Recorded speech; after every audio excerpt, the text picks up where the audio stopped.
Kapolda Jawa Tengah menyampaikan terkait dengan posisi kasus aduan pelapor di Boyolali.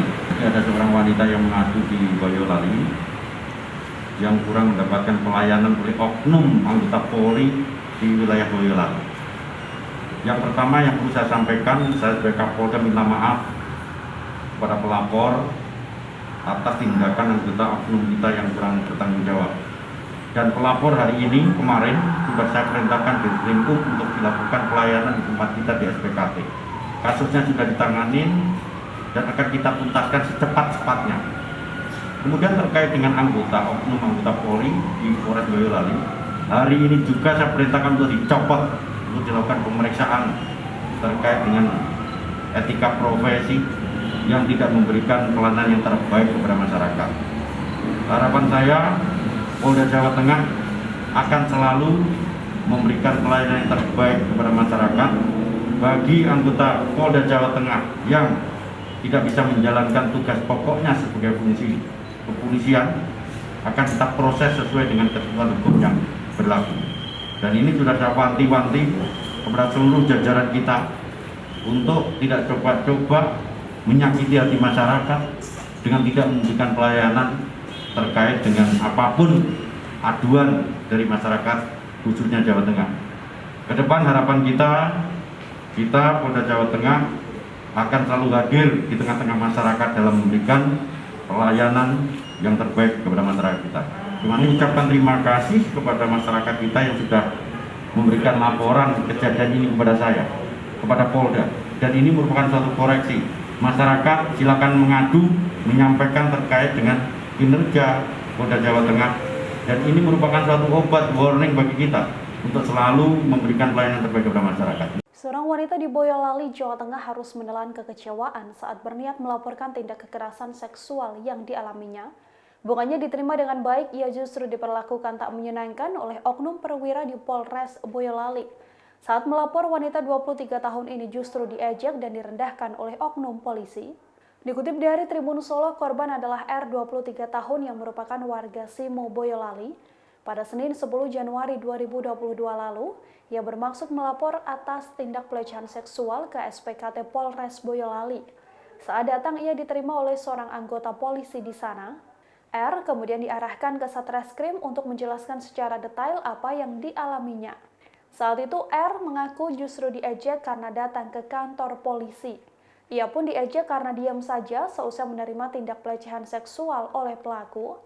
Anggota yang memeriksa lantas mengungkapkan bahwa R menerima tindak pelecehan di sebuah hotel di Bandungan, Semarang, Jawa Tengah. R yang semula berniat membuat laporan langsung ciut nyali seusai anggota polisi yang diduga Kasat Reskrim ini menanyainya dengan nada tinggi. Penasihat hukum R, Heri Hartono, mengatakan telah mengadukan dugaan pelanggaran etik oleh oknum anggota polisi ini terhadap kliennya. Heri mengatakan bahwa apa yang dialami kliennya adalah bentuk ketidakprofesionalan aparat penegak hukum dalam melayani masyarakat. Negara saja menjamin wanita dalam bentuk ada undang-undang perlindungan perempuan dan anak. Kemudian di kepolisian sendiri ada PPA. Artinya apa? Perempuan ini kan benar-benar mendapatkan perhatian ekstra loh ya, spesialis lebih daripada beberapa proses yang lain. Tapi ternyata seorang pimpinan satuan menerjemahkan, mengaplikasikan di dalam pelayanan kok seperti ini. Apalah ya ini? Etikanya bagaimana coba? Pola komunikasinya bagaimana? Pelayanannya bagaimana? Itu yang kita sayangkan sekali. Sebetulnya ketika seseorang entah itu benar memenuhi syarat hukumnya, entah locus tempus delictunya memenuhi atau tidak, ketika seorang korban melapor, setidaknya diterima dan diarahkan dengan baik sesuai dengan ketentuan hukumnya. Bukan malah seolah-olah dihakimi. Tapi ya penak tau. Coba bayangkan kalau misalnya itu terjadi pada keluarga beliau, saudara beliau, anak beliau, atau siapapun saudara perempuannya beliau, terus seperti apa perasaannya gitu loh. Ya ini situasi semacam ini yang sebetulnya betul-betul kita pengen rubah supaya di kemudian hari tidak terjadi lagi Mbak R seperti ini, korban-korban seperti ini. Seorang yang sudah menjadi korban kejahatan mau melapor aja udah takut karena terbentur oleh birokrasi dan cara penerimaan pelayanannya yang nggak karu-karuan seperti ini. Ini nggak profesional kan gitu. Saya pikir itu. Dan perempuan. Oke. Kemudian kita tembuskan juga ke Ketua Indonesia Polisian World. Kemudian kita tembuskan ke Div Propam Mabes Polri. Kemudian kita tembuskan ke Itwasum Mabes Polri. Kita tembuskan juga di sini ke Kapolri. Nanti urutannya jenengan bisa ingat sendiri ya.